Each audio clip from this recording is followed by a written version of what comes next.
we're going to talk about the #1 thing that you could be eating more of to improve your overall health and immunity that we're not eating. Okay, that would be fermented foods. So fermented foods are rich in probiotics, and probiotics, of course, are the beneficial bacteria that help balance out that balance that's in your gut. So you have good bacteria and bad bacteria.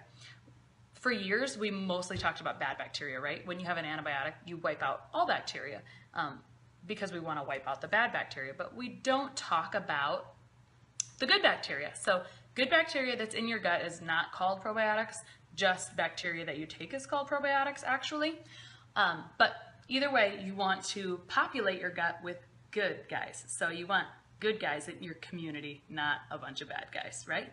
So we want to, you could do probiotics that are pill-based, which is a different conversation for a different day. I could talk for a long, long time about probiotics and gut health. It's my favorite topic. But today we're just going to talk about food-based sources because we all want to know more about what we can eat, right? So let's talk about all the food-based sources of probiotics that are in my fridge right now. This is the one you're probably most familiar with, yogurt, right? There's a couple types of, yogurt is milk, right, that's cultured. So they use a couple types of strains to do that most typically. It says it right on the label. It says Staphylococcus thermophilus, Lactobacillus bulgaricus, and Lactobacillus acidophilus and bifidus. So this one has 4, but I think you just need to have 2 to make it yogurt. Anyway, there's like 4 strains in this one. So that's okay. Yogurt's fine. It's what you're most familiar with. Let's talk about something I alluded to earlier in the week, which is Kieffer, or whatever, K-E-F-I-R, however you want to say it. So Kieffer is called the champagne of yogurt. It's bubbly, it's pourable. I will show you. Its benefit is that it contains a lot more probiotics. So in this store-bought type, there's at least 11 different strains of probiotics, and different strains of probiotics do different things. So you have to kind of look each one up individually to know what it's good for, but in general sense, you want to have a broad range of probiotics and lots of them. So just to simplify it. So the more the better, and this store-bought kind has about 11 or so types of probiotics, and they usually really advertise that on the back. It says right here 12 on this one, so I think it's like between 11 and 15. This is a really common brand you see places, Lifeway. This one is it's sweetened with stevia, so that's kind of nice. So that's Kieffer. Okay. Speaking of Kieffer, you can do homemade Kieffer, which at the end, if my baby doesn't wake up, I'll show you how you make that. You just the advantage to making homemade Kieffer is that it has 50 types of strains of probiotics, and I just made it because I'm goofy and I like to experiment with foods. But the bonus is that it's the only food-based item that's ever like knocked out my eczema. So that's really cool. So even though I haven't mastered the taste of homemade Kieffer, it's still pretty nice. Okay, moving on. So we talked about yogurt, Kieffer, and let's talk about another one that kind of I think is becoming sort of mainstream, and that's kombucha, right? K-O-M-B-U-C-H-A, kombucha. So this is the brand that has been really popular, or like that's always kind of been in the grocery stores. It's called GT Synergy. This is lemonade flavor. It's okay if you've tried it. You probably thought it tasted like vinegar, or it's kind of an acquired taste, okay? It's not really sweetened, but it's full of probiotics. So a different type of kombucha that I think is like more of a gateway kombucha. I used to read things where people would say, if you're trying to quit drinking soda, try kombucha because it's bubbly and fizzy. And I always thought that was really laughable because this doesn't taste anything like soda. However, now this kombucha does kind of taste like soda. This is called live kombucha. I think it's actually like the brand is also like Live Soda. It used to be called, but it's called Live Kombucha now. They've changed their bottles over the years.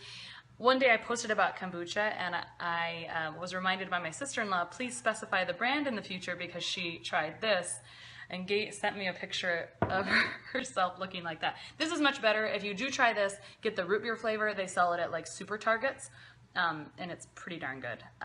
This is just kind of like something we sit around and drink now instead of having a beer at night, because when you get old, that's the kind of things you do. You drink kombucha for your gut health instead of having a beer.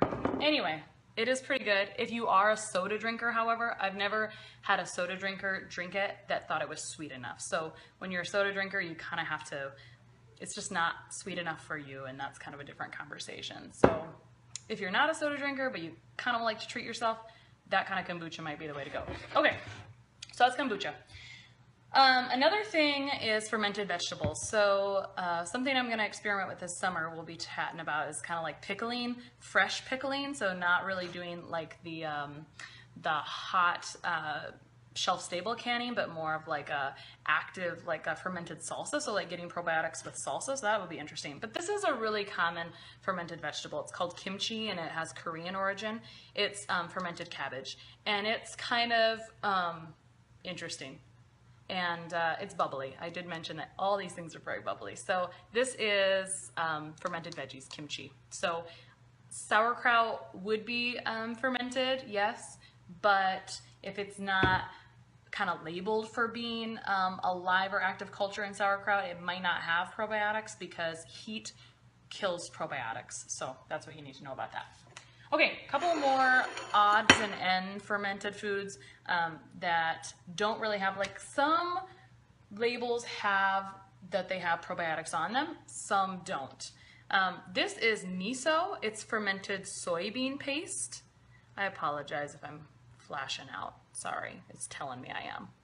So this is fermented soybean paste. If you put this in hot water and you kind of create like a soup with different veggies, this is a really easy Asian flavored soup, and it is a good source of probiotics. Okay, here's something I'm just starting to experiment with this week. This is another type of fermented soy product, and it's called tempeh. Just another type of probiotic, so we'll chat about it after I try it. So those are some different types. Okay, so we talked about yogurt, kefir, what the benefits of kefir are over yogurt, or vice versa, or what the pros and cons of each. Kombucha, it's kind of like a soda substitute. It's a fizzy beverage. And then we talked about fermented veggies. So this summer we'll experiment a little bit about fermented veggies. So you want to populate your gut with good bacteria because you don't want the bad ones, the bad soldiers, to outweigh the good soldiers. So this is just one simple way to add more good probiotics to your diet is eat fermented foods like they're part of your diet. So I think that is long enough. Another time we will talk, I will show you how to make kefir at home, and that's just a really simple process. So what I need you to do now is comment below and tell me which one of these fermented items you have tried that you didn't know about or that you would like to know more about.